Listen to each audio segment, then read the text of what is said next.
So Marcus and Abby are with different people. I just realized that this seems to be a running thing with my fics. But anyway, okay. So at this scene, they're actually in the car. She has gone out to get. She has a headache. She went out to the car. Marcus is being presented with an award.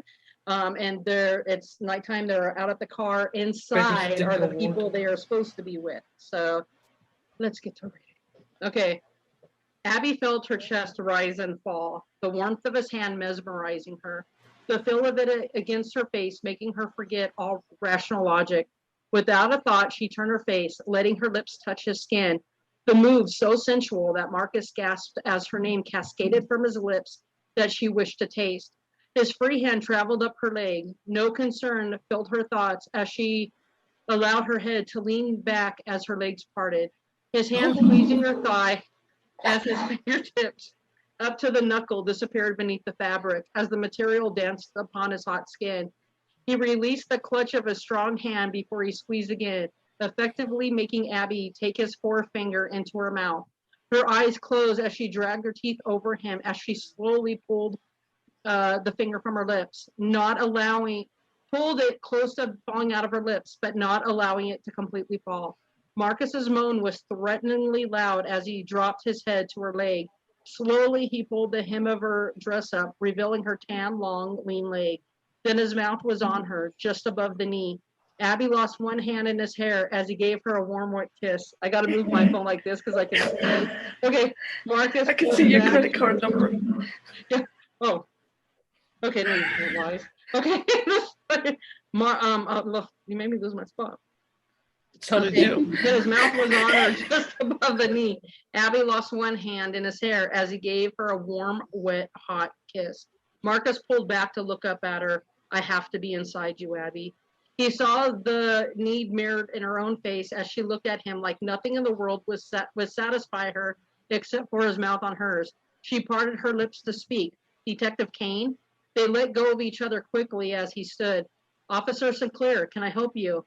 It was clear they had dodged a bullet. They are about to call you on the stage. Marcus nodded and ran his hands through his hair. Thank you. I'll be right in there.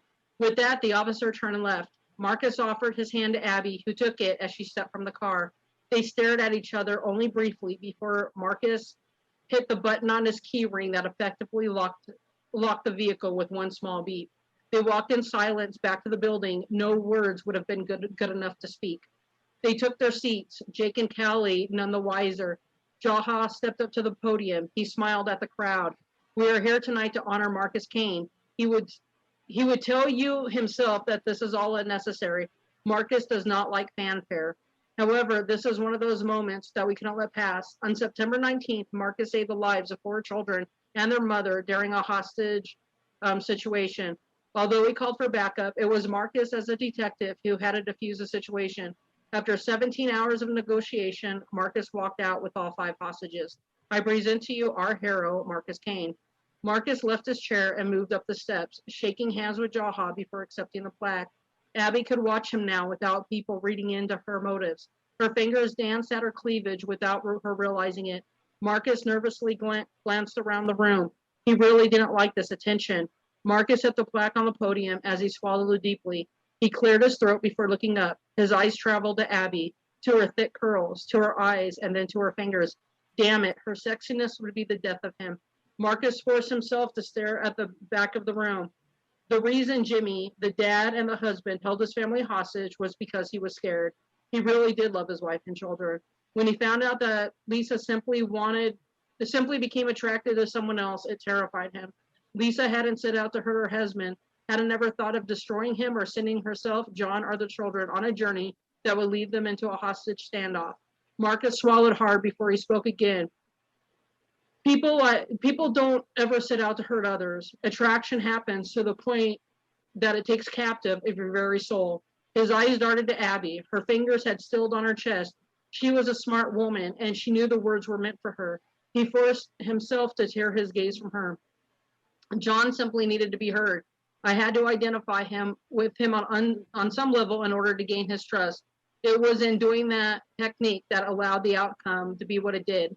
Thank you. Marcus shook Jaha's hand before taking a seat.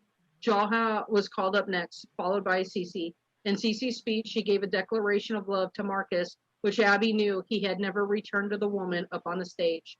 Abby's heart beat wildly as Marcus drove back along the same streets towards Abby's house. How badly she wanted him alone. He had said he wanted to be inside of her. Abby wanted that too. She watched from the back seat with jealousy as Kelly reached over and let her fingers graze through Marcus's thick dark hair. It was only a couple of hours ago that Abby's own hand ran through those same locks. Marcus, I'm exhausted. I should stay at your house tonight so I don't have to drive home. Not a good idea, Cece. I need to go over case files. Abby felt relieved upon hearing those words from him. Kelly slowly dropped her hand back into her lap. Abby knew that her friend was feeling rejected. Marcus pulled into Abby's driveway. Everyone stepped out to say their goodbyes. Abby hugged Cece while Jake and Marcus shook hands. Abby and Marcus moved towards each other as Kelly and Jake hugged and spoke briefly. Marcus kissed Abby's cheek near her ear. We are nowhere near finished, Abby. He pulled back and stared at her. I look forward to next we meet, Marcus. His hand rested briefly on his chest before she purposely pulled it away. Jake pulled his keys from his pocket as Marcus and Cece headed to the vehicle. Can't convince you to let me stay the night? Abby smiled her charming smile. I have an early day tomorrow, Jake. He gave her a disappointed nod before leaning into her and giving her a quick peck to the lips. I'll see you this weekend then? Jake headed to his car. Abby walked up the steps to her porch. Marcus watched with relief as Jake backed out of the driveway. Abby, I think we can cut that part out because that's got to be over a minute, right?